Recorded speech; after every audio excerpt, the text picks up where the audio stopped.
Prezi is a really neat form of presentation. It's sort of an alternative to PowerPoint. I have not used it, but I really enjoy watching Prezi presentations. So I would encourage you to get more familiar with Prezi. Let's break down what we just saw in that particular presentation. A plot diagram is a tool that is usually used to organize a story in different segments.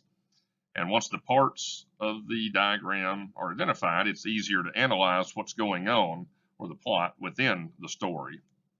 There are 5 parts of a story, and this is where they look on a diagram. First, you have the exposition or the introduction that introduces the characters, describes the setting, establishes the problem in the story. So it's basically just sort of laying the groundwork of the story. And it always comes first.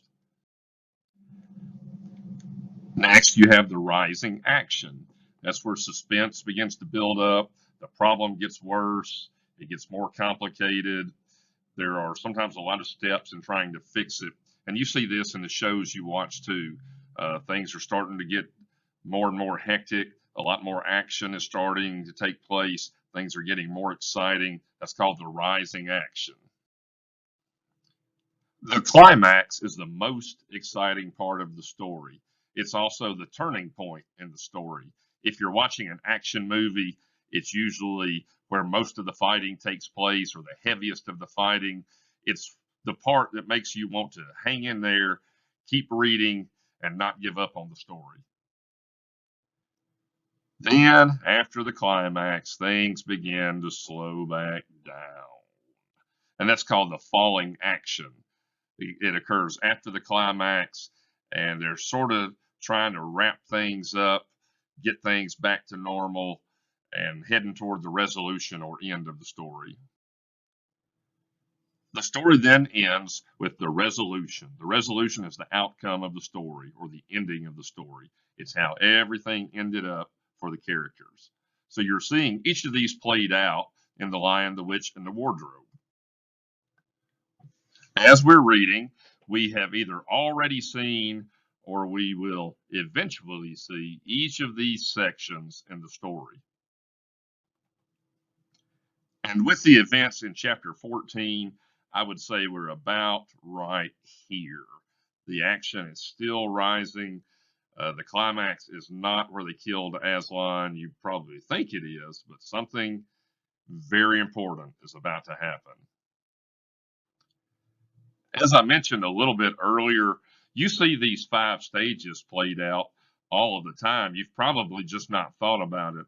A lot of the sitcoms that you watch on television have these same 5 stages. Most movies that you watch have these same 5 stages. And even the songs that tell a story usually have these stages.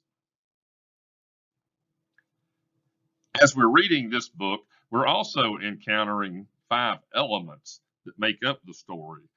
Let's review these elements using our good friends from Flocabulary. Check it out, yo. Yeah, setting. That's like where it's going down. Could be the train compartment, a castle, or a town. Could be the Arctic winter, like to build a fire. The temperature's dropping, excitement's getting higher. Setting sets the scene, so the scene seems set. Could be an Italian restaurant where we met. Setting gives us the where and the when. Could be modern day, the future, or way back when. Character, conflict, setting. Yes, these are the 5 things that you're gonna be needing when you're reading or writing a short story that's mad exciting. Character, conflict, setting. Yes, these are the 5 things that you're gonna be needing when you're reading or writing a short story that's mad exciting. Is the action, the question, satisfaction. What's going down? What's going to happen?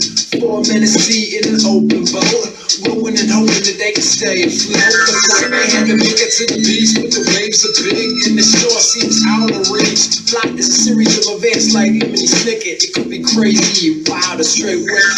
Character, conflict, setting. Yes, these are the 5 things that you're gonna be needing when you're reading or writing a short story that's mad exciting. character, conflict, themes, setting. Yes, these are the 5 things that you're gonna be needing when you're reading or writing a short story that's mad exciting.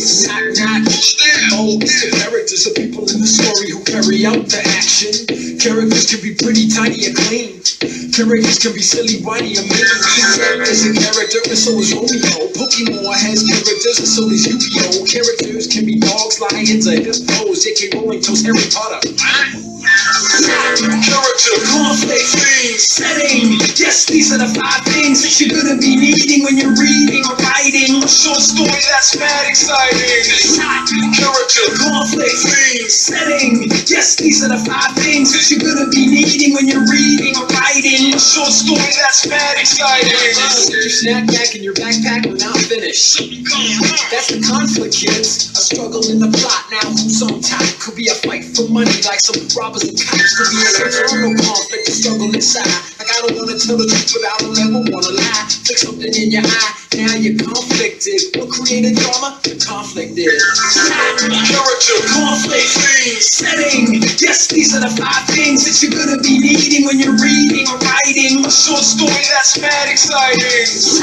Character, conflict, themes, setting. Yes, these are the 5 things that you're gonna be needing when you're reading or writing a short story that's mad exciting. The theme of the story is the main idea, the central belief, or the topic that's in there. It's usually something abstract like sacrifice, isolation, and resurrection. We back to life like don't lie, don't practice Bible. The theme to build a fire is survival. Survivor on your own like 5-0. Vocabulary, something that you have to get.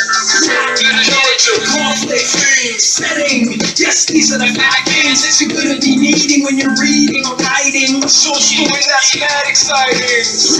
Character, conflict, themes, setting. Yes, these are the 5 things that you're gonna be needing when you're reading or writing a short story that's mad exciting.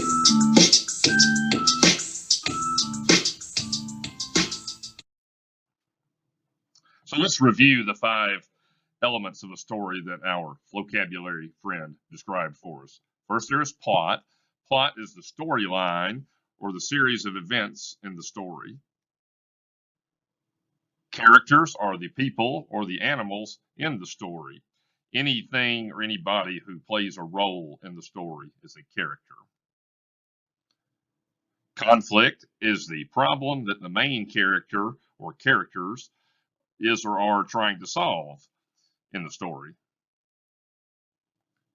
The theme is the main social issue being addressed in the story, with the author usually sneaking in his personal opinion about it. He never comes out and says it, but he sneaks it in to try to convince you of his opinion.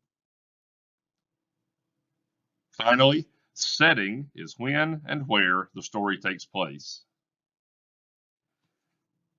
There is a very good bit of symbolism in chapter 14 that I don't want to skip.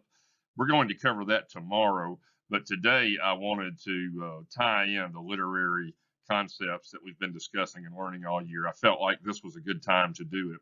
So this is the plan. Read again, or at least skim over chapter 14. Look at these 5 story elements and try to pick them out as you're reading it. Also look for the plot line that we talked about earlier in the overall story. See if you agree with where I said we are thus far. Here's your challenge question. Pick one of these 5 story elements.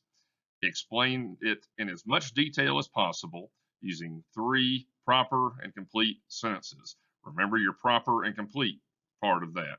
Make sure you have capital letters, periods, your sentences make sense. I want them proper and complete. And we've covered this. You got this, guys. Email your response to gekelley@jmcss.org for the shout out. I will post them and I will see you all tomorrow.